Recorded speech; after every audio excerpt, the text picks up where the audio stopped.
ওমর ইবনুল খাত্তাব রাদিয়াল্লাহু তাআলা আনহু, তাকে দেখার জন্য অনেক লোক জমা হয়েছে। একজন যুবক এসেছেন যার কাপড় টাকনার নিচে ঢাকা। অন্তিম মুহূর্তে, মৃত্যুর সামান্য পূর্বে আমিরুল মোমিনিন বলেন, বেটা কাপড়টা উপরে উঠায় নাও, বেটা টাকনার উপরে কাপড়টা উঠায় নাও। আমাদেরকে অনেক সময় বলা হয় যে তোমরা মাসলা মাসাইলের মৌলবী, মদিনা ইউনিভার্সিটিতে পড়েছে, ছোট ছোট মাসলা বলো কেন? মুসলিম জাহানের খলিফা ওমর ইবনুল খাত্তাব রাদিয়াল্লাহু তাআলা আনহু ইন্তেকালের পূর্ব মুহূর্তে বলছেন, টাকনার উপরে কাপড় উঠাও। কেননা আল্লাহ পাক টাকনা ঢেকে কাপড় পরা পুরুষদের উপরে এত নাখোশ হবেন যে ঘৃণা ভরে তাদের দিকে তাকাবেন না, তাদের সাথে কথা বলবেন না, তাদেরকে পবিত্র করবেন না। বেটা টাকনার উপরে কাপড়টা উঠিয়ে নাও। আল্লাহর নিকটে ছিল 100টি দয়া, আল্লাহর নিকটে ছিল 100টি দয়া, আল্লাহর নিকটে ছিল 100টি দয়া। আনজালা মিনহা রাহমাতান ওয়াহিদা বাইনাল জিন্নি ওয়াল ইনসি ওয়াল হামি ওয়াদ দাওয়াবি।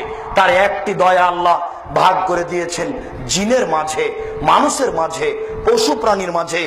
একটি দয়ার ভাগ পেয়ে মানুষ তার মেয়েকে আম্মু বলে ডাকে, চুমা খায়। একটি দয়ার ভাগ পেয়ে কুকুর তার বাচ্চাকে আদর করে ডাকে। একটি দয়ার ভাগ পেয়ে গাভী তার বাচ্চাকে জিহ্বা দিয়ে চাটে। একটি দয়ার ভাগ পেয়ে সাপ তার বাচ্চাকে আদর করে ডাকে। একটি দয়ার ভাগ পেয়ে সিংহ তার বাচ্চাকে আদর করে দুধ খাওয়ায়। আর 99টি দয়া আল্লাহ নিজের কাছে রেখেছেন। ইয়ারহামু বিআলা ইবাদিহি। এই দয়াগুলি দিয়ে আল্লাহ বিচারের মাঠে মানুষকে ক্ষমা করবেন। কি দিয়ে বোঝায় আপনাকে আমি বিচারের মাঠে আল্লাহ কত দয়াশীল হবেন? এরপরেও 3 শ্রেণীর মানুষের সাথে আল্লাহ কথা বলবেন না, তারা কত বড় পাপী। আমি মনে হয় পূর্ণ বুঝাতে পারলাম না। আল্লাহর কাছে কতটি দয়া ছিল? 100। তার একটা দয়া আল্লাহ প্রাণীকে দিয়েছেন। প্রাণী বুঝা যায় না মনে হয়, প্রাণীর মধ্যে দিয়ে দিয়েছেন। এই একটি দয়ার ভাগ পেয়ে গাভীটা তার বাচ্চাকে এইভাবে চাটে খাচ্ছে, এইভাবে জিহ্বা দিয়ে চাটছে।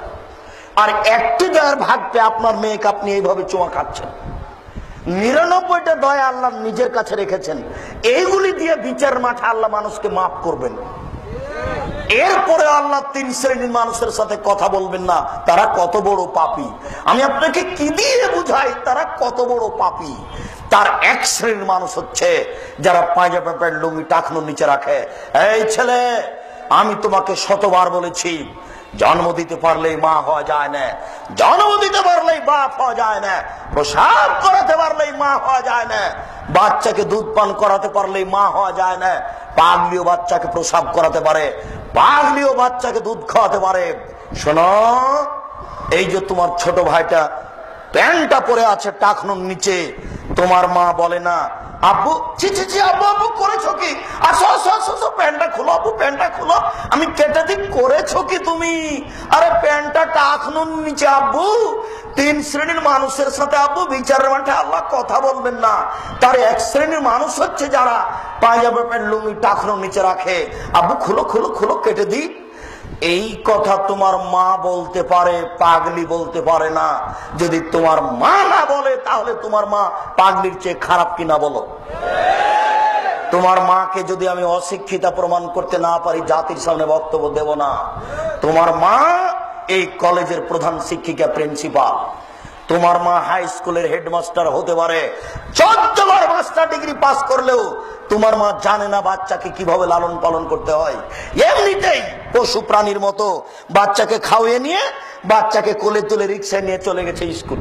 দেখো না, রাত দিন তোমার মা যাচ্ছে, ও জানে বাচ্চাকে কিভাবে লালন পালন করতে হয়, বাচ্চাকে কিভাবে দুধ খাওয়াতে হয়, সেটাই জানে না। আমার প্রশ্নটা হলো, এটা কি মুসলিম পুরুষদের জন্য আবশ্যিক যে তারা গোড়ালির উপরে তাদের প্যান্ট পরবে? এটা কি একটা লেভেল? ভাই খুব সুন্দর প্রশ্ন করেছেন যে মুসলিম পুরুষদের জন্য এটা কি আবশ্যিক যে তারা পায়ের গোড়ালির উপরে প্যান্ট পরবে, আর এটাও কি একটা লেভেল?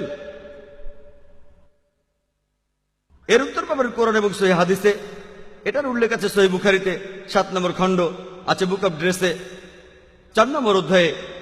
বলা হয়েছে যে আমাদের নবীজি বলেছেন যে পুরুষদের প্যান্টের যে অংশ গোড়ালির নিচে ঝুলে থাকে সেই অংশটা দোজখের আগুনে যাবে। এই সূত্র ধরে এছাড়াও আরো 5-6টা হাদিস আছে। সহিহ বুখারী 7 নম্বর খণ্ড, বুক অব ড্রেস 5 নম্বর অধ্যায়ে বলা হয়েছে, যে ব্যক্তি বেপরোয়াভাবে চলাফেরা করে, যার প্যান্ট পায়ের নিচে মাটিতে ঝুলে থাকে, আল্লাহ সুবহানাহু ওয়া তাআলা তাকে অভিশাপ দেবেন। তাহলে এটা হলো আমাদের নবীজির নির্দেশ যে প্যান্টের কোনো অংশ গোড়ালির নিচে থাকবে না, প্যান্ট থাকবে গোড়ালির উপরে। এটাই বলা হয়েছে। প্যান্টের কোনো অংশ গোড়ালির নিচে চলে গেলে সেটা আমাদের নবীজির কথা অনুযায়ী নিষিদ্ধ। জিজ্ঞেস করলেন এটা লেভেল কিনা? হ্যাঁ, আমি বলবো এটা লেভেলের অংশ।